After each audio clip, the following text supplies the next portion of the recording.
For years, my next guest has been training emerging leaders all around the world. He is an accomplished author and speaker and leader of an organization that is now just over a decade old called Growing Leaders. And for full disclosure, not only is he all the things I describe, he is also my friend. And he and I have worked together, traveled together, taught together, even written a book together. And this is the first time, I think, though, that we've been on television together. And I'm talking about our guest, Tim Elmore. Tim, it's good to see you. John, it's great to see you. It's been a long time. It has been. It's great to see you. The years have been your friend.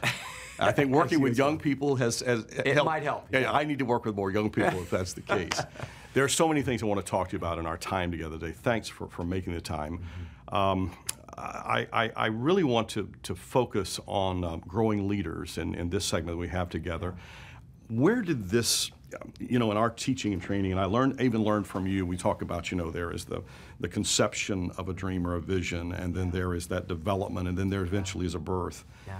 Before there ever was a growing leader, there was stuff happening in your life that going back, I guess, to the 70s, where you got a real burden and an anointing from God to help kids. Yeah, it has been an evolution. 1979 is when I first started working with youth, with high school and college students. I was still finishing my degree, but I realized at that point I want to give myself to the next generation. Right. In 1983, I went on staff with Dr. John Maxwell, who we both have worked with. I met him once. He seems like a really nice guy. He really is. But that's when I really got the bug of leadership. I caught the bug. I began to see that youth are where we got to invest our time, but leader development is way better than just helping them survive or somehow eke by and in those early years with John, you were getting into leadership development intentionally because that was his DNA. Yeah. And those were the early years for him. Yeah, and absolutely. So it just was, you were in a culture where that could be complemented. Exactly, and I feel so fortunate because I was a young whippersnapper. John was young himself. Yeah. And he still had time to really spend with about 3 or 4 of us. So I really feel like, I always tell people, if I don't do a good job, it's my own fault because I've had great advantages. And so now we fast forward today, and let's talk about growing leaders. Okay. You are all over the world in multiple countries, multiple languages. Give us a scope, if you will, of what's happening with growing leaders, and then we'll get into more of the heart and as well as some of the content that you're providing. Well, we officially got our start at Growing Leaders in 2003. We got our nonprofit status. And at that point, we were working with a handful of schools, and they were Christian schools, which are our people. Sure. But all along the way, I thought we want to have global impact, and we knew that meant we have to go beyond just the Christian school, which represent 10% of the schools. So today, we work with over 7,000 schools and organizations. 2/3 of them are state universities and public schools. And these are incredible, timeless, universal principles that we all embrace.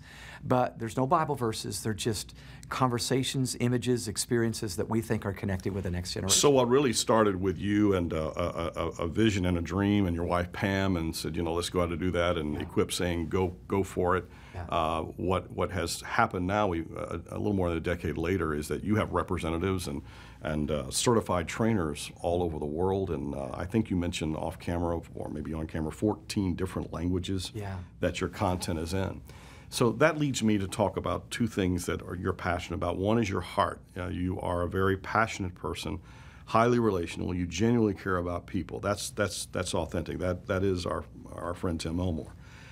But you've also been driven, I think appropriately so, to produce content. And I can remember in our travels together, we've been on airplanes across the waters and also just going to events in North America. I remember that we would sit across from each other on aisle seats, and I would read a magazine, or I'd read a newspaper, or I'd take a nap, and you were there. Pull out as soon as that sound went off in the plane, you're pulling out that laptop, and you're starting to work. And you have just, it seems to me, been a ceaseless worker, developer of great content. That really, to me, defines what not only you are, but what your legacy will be, is the content that you're providing and leaving behind. Can you talk about content and how important that really is for what we're trying to do in developing leaders? Yeah. Well, I think one simple truth that I've embraced is most people kind of know what is right and what's right to do, but most of us don't do it very well because we don't have a handle on it. In the middle of the crisis or the problem or whatever, we lose all focus. So we've tried to create content, John, where there are handles, something that a young person can grab onto and say, I get that. So for instance, one of the greatest challenges for the emerging generation is focus. There is 1,000 messages a day coming at them from social media and email and conversations and Snapchat and everything else. So we created an image called Rivers and Floods. Floods are water going in every direction and doing damage. Rivers are flowing in one direction. We say, be a river, not a flood. Find your God-given river. Well, that's a simple truth, but you know what? That's sticky. And so in a dugout, a baseball team's talking about being a river, not a flood, or in a classroom or a youth group. So those images have been really sticky, and I think that's what's made it helpful. And Tim, I think you really do that in the Habitude series that's been so successful and so widely written. How many volumes now of Habitudes do you have? There are 7 volumes. We did an initial 4-book set where we go talk about self-leadership, connecting with others, leading others, and then changing culture. So Habitudes, images that form leadership habits and attitudes. Yeah. You shared years ago, and I still use phrases that we picked up together, and I learned from you. You talk about that we worked in a culture where we had to put leadership principles, images into transferable concepts, into principles into images, and you've done that. That's something that when I look at Habitudes, I think that really brought growing leaders into another level of exposure. And, and do you think it helped take you from just the faith-based world more into a cross-section of society? Yeah, if you remember, we had done a series with Lifeway and so forth, and that was all faith-based. Yeah. And it was great. Yeah. But when Habitudes came along, it's almost like a parable that anybody can get. Mm-hmm. And so we did a faith-based version, and we did a values-based version, which we now call our regular version for Virginia Tech, Ohio State, University of Alabama, Georgia. Mark Rick is going through Habitudes with his Georgia football team right now. Head coach, University of Georgia. Yeah, yeah. So we find here's what I believe. I believe this next generation is an epic generation. Dr. Leonard Sweet was the first person I ever heard say that. Epic is EPIC. They're experiential. Mm-hmm. They're not looking for a sage on the stage with a lecture. They're looking for an experience. Mm-hmm. They're participatory. That means they want to participate in where this thing is going, not just have it dictated to them. They're image rich. They're screenagers, not teenagers.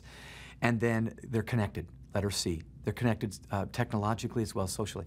So Habitudes is simply an epic way to do this stuff we've been teaching to grown-ups. But we thought, a student could get this no matter who they are and really live out the best version of themselves. Let's introduce, because we're going to have another segment here, let's introduce this IY, Generation IY.